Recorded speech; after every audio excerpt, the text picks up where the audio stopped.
تو یہ کنٹینیوڈ پھر جس کو کہتے ہیں نا ڈومینو ایفیکٹ شروع ہو جاتا ہے. یعنی ایک اینٹ گرتی ہے, بچپن میں ہم کھیلتے تھے وہ اینٹیں رکھ کے, تو ایک اینٹ کو دھکا مارتے تھے تو وہ اینٹیں گرتی جاتی تھیں. بالکل صحیح. اب افسوسناک بات یہی ہے کہ میری ایکسپرٹیز تو نہیں ہے, میں صرف دیکھنے کی حد تک کرکٹ سمجھتا ہوں, لیکن میرا خیال ہے کہ مائنڈ سیٹ بڑا امپورٹنٹ ہے. ٹیم کے کھلاڑیوں میں باڈی لینگویج جو آپ کہہ رہی تھی نا کہ وہ ایک دوسرے کو ایسی لک کرا رہے تھے, میں ادھر دیکھ رہا تھا وہ جو بمراہ ہے اس کا کیچ ڈراپ ہوا, he smiled, a big smile border پہ ڈراپ ہوا تھا. میں اس لیے آپ کو بتا رہا ہوں کہ میں دیکھ رہا تھا تو میں کہہ رہا تھا what a gesture to the جو پلیئر جس نے گرا دیا catch, and he was smiling at him کہ یار تم نے گرا دیا, ایسے جیسے دو فرینڈز ایک دوسرے کو کہتے ہیں. So that shows a lot of mettle of the person who is playing. Absolutely. تو وہ باڈی لینگویج ہمیں نظر ہی آ رہا تھا کہ, اور پھر سر آپ نے ویسے you very kind and generous کہ آپ نے کہا کہ میں اپنی سروسز دوں گا, لیکن پھر ناقدین کہیں گے آپ لوگ کیا کیا صحیح کریں گے. سر آگے بڑھتے ہیں, مجھے یہ بتائیے کہ when it comes to the prime minister, انہوں نے بڑا کلیئرلی ایک اسٹیٹمنٹ دیا ہے کہ انڈیا نے ڈیسائیڈ کرنا ہے کہ وہ ہمارے ساتھ ایک اچھا پڑوسی بننا چاہتا ہے یا وہ یہ دشمنی ہاسٹیلٹی کی فضا رکھنا چاہتا ہے. تناظر میں اگر دیکھتے ہیں پیپل ٹو پیپل, انڈیا کا بڑا جو نیریٹو ہے اور جو ان کا 1 پوائنٹ ایجنڈا ہے کہ they do not want to engage and they keep making the وہ ایک الزام ہم پہ لگائے رکھتے ہیں اور اس کے اوپر رونا رگائے لگتے ہیں کہ Pakistan is the corner stone for all terrorist activities, اور جب تک یہ حل نہیں ہوگا اور ہمارے یہاں جتنی پرابلمز ہے وہ پاکستان کی وجہ سے ہم کوئی بات نہیں کرنا چاہتے. تو اس تناظر میں شہباز شریف صاحب کا یہ اسٹیٹمنٹ, اس کو ہم کیسے انڈرسٹینڈ کریں؟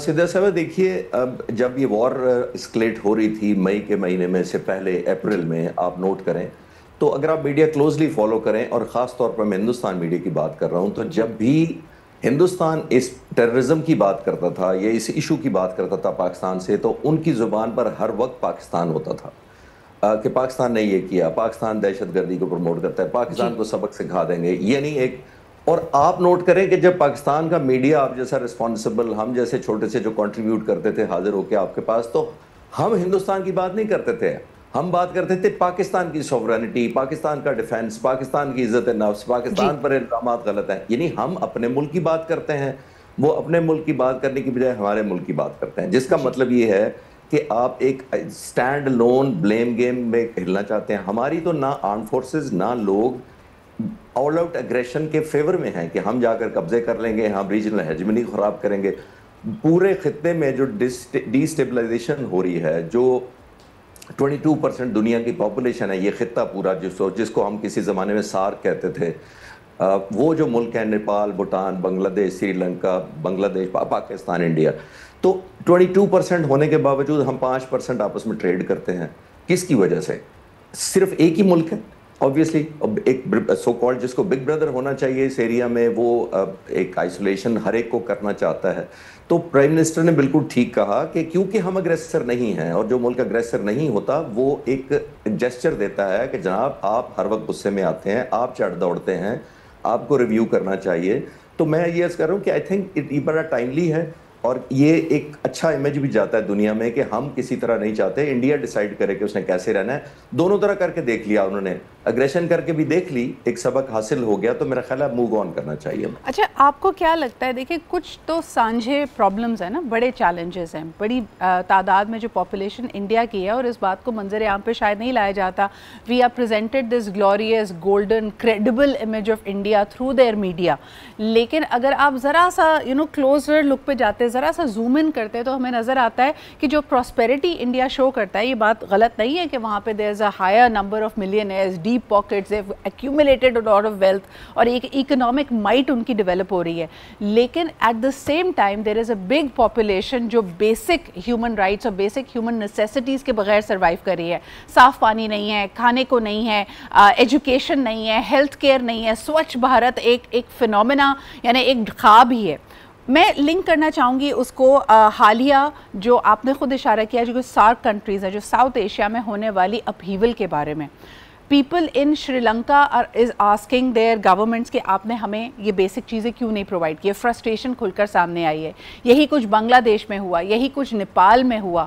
کیا ہم کہہ سکتے ہیں, because this has also caused political chaos, اس میں کیا انڈیا کی میانڈرنگ تھی؟ خالد صاحب آپ اس کو کیسے دیکھتے ہیں, یا یہ ہوللی آرگینک انڈیجنس موومنٹس تھیں؟ جی میں اس کو اس اور طرح سے دیکھتا ہوں کہ جب میں نوجوان ایئر فورس میں افسر تھا اس وقت سینسرشپ بہت زیادہ تھی ہمارے پاس، اور بچپن میں تو ہم نے دیکھا ایک پاکستان ٹیلی ویژن ہوتا تھا حکومت، اور جب بڑے ہوئے تو دیکھا کہ سینسرشپ بہت زیادہ ہے، تو گورنمنٹ کی مرضی ہوتی تھی کہ آپ کے ایک چینل ہے آپ کے اوپر، اور جب 2-3 ہو بھی گئے تھے تو ان کی مرضی کے مطابق دکھایا جاتا تھا. میں پاکستان کی بات کر رہا ہوں. جی پھر میڈیا کھل گیا، الیکٹرانک میڈیا، اور سب سے بڑی جو آپ کے ہاتھوں میں ڈیوائسز آ گئی ہیں ساری، آپ کنیکٹڈ ہیں گلوبلی اب دنیا کے ساتھ. اب گورنمنٹ پہ یا کسی پالیسی پر یا ریسٹرکشن پر یا جب آپ کو سپریس کیا جائے، آپ ڈیپینڈنٹ نہیں ہے کسی پر کہ آپ کو کیا دیکھنا ہے، کیا کتنا ایکسیس دینا ہے. اب وہ یہ آپ نے نوٹ کیا، یہ ٹرینڈ ہے، یہ وہی ڈومینو ایفیکٹ جو میں پہلے بات کر رہا تھا، یہ وہ ایفیکٹ ہے، ایک سے دوسرے پہ ایفیکٹ جا رہا ہے. اٹ کنٹینیوز، کیونکہ اب اویئرنیس بڑی آ گئی ہے، لوگ کوشچن کرنا چاہتے ہیں، لوگ مورل ایک جسٹیفیکیشن سمجھتے ہیں یا اپنا رائٹ سمجھتے ہیں کہ ہمارے پاس کیونکہ ایکسیس آ گئی ہے کہ انفارمیشن کی، اور اگر بیڈ گورننس ہو رہی ہے تو وہ ہمیں پوچھنے کا حق ہے. بالکل، اس میں کوئی شک نہیں ہے. میں کچھ آرٹیکل پڑھ رہا تھا کہ بہت بڑی پاپولیشن، اب شاید میں کہنا بھی نہ چاہوں یہاں پہ ہندوستان کے خلاف، بہت بڑی پاپولیشن کا واش روم کا ایکسیس نہیں ہے ہندوستان میں، اور بہت زیادہ ایک انڈینائڈ ایک فیسلٹی کہہ لیں، پرویلیج تو اب کہنا ہی چاہیے ہندوستان کے لیے. تو یہ میرا خیال ہے اٹس ہائی ٹائم کہ ہم اتنے زیادہ ڈس انٹیگریٹڈ ریجن میں رہتے ہیں اور صرف ہندوستان کی وجہ سے رہتے ہیں، ہائی ٹائم کے کولیبریٹ کریں. اگر آپس میں نہیں بھی کرنا تو ایسا کمفرٹیبل تو ماحول کریں کہ جس کے اندر ہم لک دی ادر سائڈ، یعنی کہ کاروبار کر سکتے ہیں. لیکن خالد صاحب، مائی کویسچن ریمینز، جس طرح ہم پاکستان کے جو ویسٹرن بارڈرز ہیں وہاں پہ ہم ایک بھارتی ملوث ہونا دیکھتے ہیں، ان کی انٹرونشنز دیکھتے ہیں، ان کا کوئی نہ کوئی ایک کردار دیکھتے ہیں. جب ہم افغانستان اور ایران کی بات کرتے ہیں، I want to know that what is their orientation towards Sri Lanka, Nepal and Bangladesh. For ages وہاں پہ بھی کہا گیا کہ ان کی گورنمنٹس اور ان کی فنڈنگ اور باقی تمام چیزیں انڈیا کے مرہون منت رہتی ہیں، اور وہ اپنی انٹرونشن سے کنٹرول کرتا ہے ان ٹیریٹریز کو. آپ کیا سمجھتے ہیں جو لوکل ابھی جو ریسنٹ اپہیولز ہوئے ہیں ان تینوں ممالک میں، اس کے بعد بھارت کا کیا رد عمل ہے؟